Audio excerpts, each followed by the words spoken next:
आज बहुत सारे साथी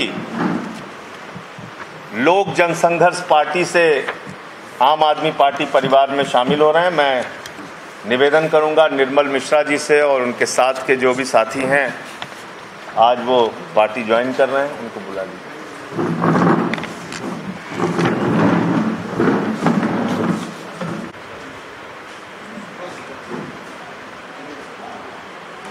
शुरू करें। सभी पत्रकार बंधुओं को नमस्कार। कोरोना की महामारी के बाद उत्तर प्रदेश में बड़े पैमाने पर बेरोजगारी की समस्या खड़ी है। नौजवानों के रोजगार पूरी तरीके से खत्म हुए हैं। व्यापारी इस कोरोना की महामारी में बर्बाद हुआ है, अभी भी वो संघर्ष कर रहा है। छोटे बड़े सारे व्यापार इस कोरोना की महामारी से प्रभावित हुए। गांव-गांव में लोगों की मौतें हुई। यहीं शहर से लगा हुआ इमलिया गांव आपने देखा होगा, एक परिवार से 8 लोगों की मौत हो गई। फतेहपुर के एक गांव में 100 लोगों की मौत हो गई। सुल्तानपुर के एक गांव में 93 लोगों की मौत हो गई। और ये कहानी सिर्फ एक जिले एक गांव तक सीमित नहीं है, उत्तर प्रदेश के हजारों गांवों में ये कहानी आपको मिलेगी। हमने देखा कि मरने के बाद लोगों को लकड़ी नसीब नहीं हुई दाह संस्कार के लिए। जिंदा थे तो ऑक्सीजन नसीब नहीं हुई, जांच नसीब नहीं हुई, वेंटिलेटर नसीब नहीं हुआ, ऑक्सीजन का एक सिलेंडर नसीब नहीं हुआ। उस पर बेईमानी और भ्रष्टाचार जरूर हुआ। तीसरी लहर का खतरा पूरी दुनिया आपको बता रही है। दिल्ली की सरकार ने, आदरणीय अरविंद केजरीवाल जी ने तीसरी लहर की तैयारी भी अपनी शुरू कर दी। लेकिन उत्तर प्रदेश में इस वक्त क्या हो रहा है?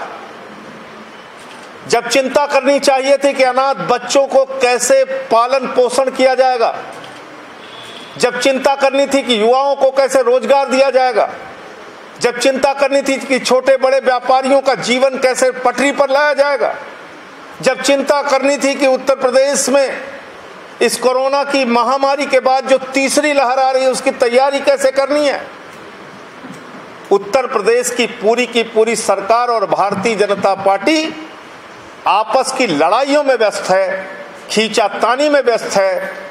किसकी पार्टी मजबूत है, किसकी पार्टी कमजोर है, आपस में लड़ने भिड़ने, विधायकों की तोड़ फोड़, मंत्री कौन बनेगा कौन नहीं, कौन मुख्यमंत्री रहेगा नहीं रहेगा, इसकी पूरी लड़ाई चल रही है भाजपा में। और संजय सिंह कहते थे तो मुकदमा हो जाता था। 14 मुकदमे करा दिया आदित्यनाथ जी मेरे ऊपर।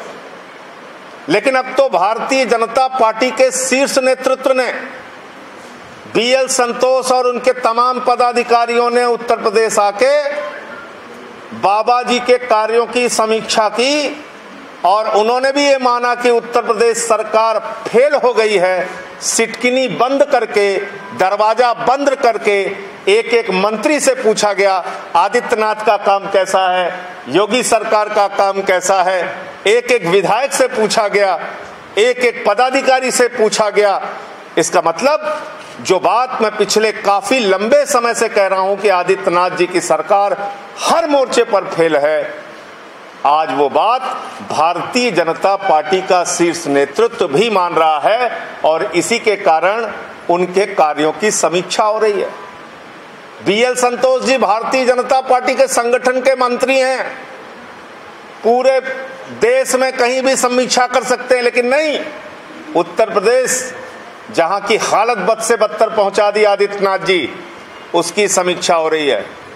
अब तो मैं कहना चाहता हूं, जब मंत्री आपके खिलाफ हैं आदित्यनाथ जी, विधायक आपके खिलाफ हैं, केंद्रीय नेतृत्व भारतीय जनता पार्टी का आपके कार्यों की समीक्षा कर रहा है वो आपके खिलाफ है, तो जब पूरी की पूरी बीजेपी आपके खिलाफ है, उत्तर प्रदेश की जनता आपके खिलाफ है, कोरोना की महामारी से लोग त्रस्त हो चुके हैं, तो अगर जरा सी भी नैतिकता आपके अंदर है तो आप अब ये पद छोड़ दीजिए, इस्तीफा दे दीजिए अपने पद से। उत्तर प्रदेश पे रहम कीजिए। अब कम से कम जब पूरी पार्टी, विधायक, जनता, सरकार सब मान रही है कि आप किसी काम के नहीं हैं, कोई भी काम आप उत्तर प्रदेश की जनता के लिए नहीं कर पा रहे हैं, तो आप अपना पद छोड़ दीजिए, मुख्यमंत्री के पद से इस्तीफा दे दीजिए। उत्तर प्रदेश को इस महामारी से उबारने का ये वक्त है। उत्तर प्रदेश के लोगों की स्वास्थ्य की चिंता करने का ये वक्त है। इस महामारी में अनाथ हुए बच्चों की चिंता, व्यापार की चिंता, उनके परिवारों की चिंता, जो लोग मारे गए हैं उनकी चिंता करने का। ये आपस की लड़ाई झगड़े में आप उत्तर प्रदेश की जनता का वक्त मत बर्बाद कीजिए। हमने देखा आपने जबरन चुनाव कराया जब कोरोना की महामारी फैली हुई थी, और उसके कारण से कितने प्रधान मर गए, 1600 से ज्यादा शिक्षक मर गए। इस कोरोना की महामारी में चुनाव करा के आपने लोगों के जीवन को न सिर्फ खतरे में डाला, बल्कि ये सरकारी तौर पे प्रायोजित एक हत्या थी, मैं ऐसा मानता हूं। तो इसलिए पहली बात तो ये थी, और दूसरी बात, कल पर्यावरण दिवस है। मैं आज ही आप लोगों को जानकारी दे रहा हूं। नमामि गंगे योजना आप लोगों ने सुनी होगी। उस नमामि गंगे योजना का सच क्या है, मैं काशी में अपने साथियों के साथ दौरा करके आया हूं, और उसका पूरा सच मैं कल पर्यावरण दिवस के दिन आपके सामने रखूंगा कि किस तरीके से गंगा मैया के साथ उत्तर प्रदेश की सरकार और नमामि गंगे के हजारों करोड़ रुपए की योजना को बंदरबाट और भ्रष्टाचार की भेंट चढ़ाया जा रहा है, और गंगा दिन प्रतिदिन मैली से मैली होती जा रही हैं, और इसके पीछे किसी और का नहीं, इस उत्तर प्रदेश की सरकार का सीधा जिम्मा जाता है, जिसने वादा किया था गंगा की सफाई का, जिसने वोट मांगे थे गंगा के नाम पर, जिसने कहा था कि हम गंगा को स्वच्छ और निर्मल बनाएंगे। आज उन्होंने गंगा की हालत क्या की है, ये काशी में मैं देख के आया हूं, और कल विस्तार से इसके वीडियो सहित तमाम प्रमाण मैं आपके सामने रखूंगा कल पर्यावरण दिवस के दिन। एक विषय और है जिसको लेके मैंने बहुत पहले कहा था, 69,000 शिक्षकों की भर्ती का मामला। और उस शिक्षक भर्ती में आपने देखा होगा कि बड़े बड़े प्रचार और विज्ञापन आदित्यनाथ जी के द्वारा किए गए। 4 लाख नौकरियां, 4 लाख नौकरियां, और उन 4 लाख नौकरियों में 69,000 शिक्षक जुड़े हुए हैं। उनको अभी तक नियुक्ति नहीं मिली कहीं पे, और एक घोटाला लगा गया। क्या किया इन्होंने? आरक्षण का घोटाला कर दिया। पिछड़े वर्ग के लिए जो आरक्षित सीट थी, उसको जानबूझकर, क्योंकि कोर्ट में ये मामला उलझा रहे, क्योंकि नियुक्तियां ना मिल पाए, ये किसी भी सरकार को पता है सामान्य तौर पे कि जो आरक्षण का कोटा है वो आपको देना ही देना है, और अगर आप नहीं देंगे तो कोर्ट में बात जाएगी और आपकी भर्ती रुक जाएगी। लेकिन जानबूझकर जो पिछड़ा वर्ग के लिए 27% आरक्षण है, उस आरक्षण के कोटे को उल्टे सीधे तरीके से भरा गया। जो कोटा है उसके हिसाब से नौकरियां नहीं दी गई, शिक्षकों की भर्ती नहीं की गई, और इसी के कारण आज एक बड़ा मामला सामने आया, शिक्षक भर्ती का घोटाला। उस पर सरकार तत्काल निर्णय लेके और 69,000 शिक्षकों की भर्ती उनको करना होगा, और वो उनको करना चाहिए।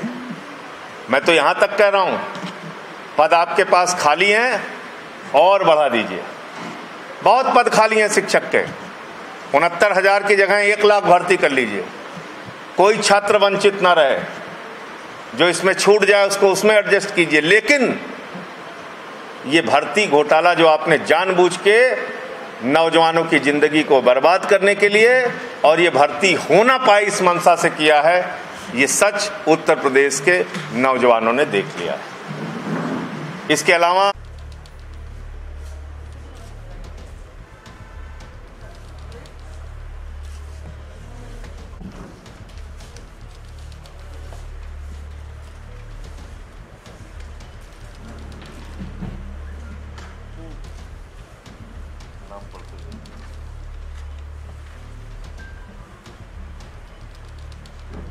किस कुमार लोक जनशक्ति पार्टी, लोक संघर्ष पार्टी।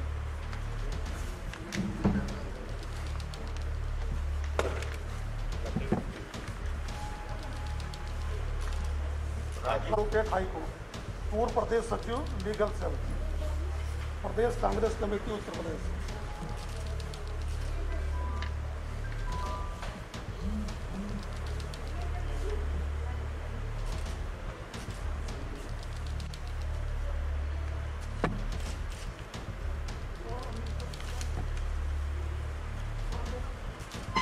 आ जाइए आप।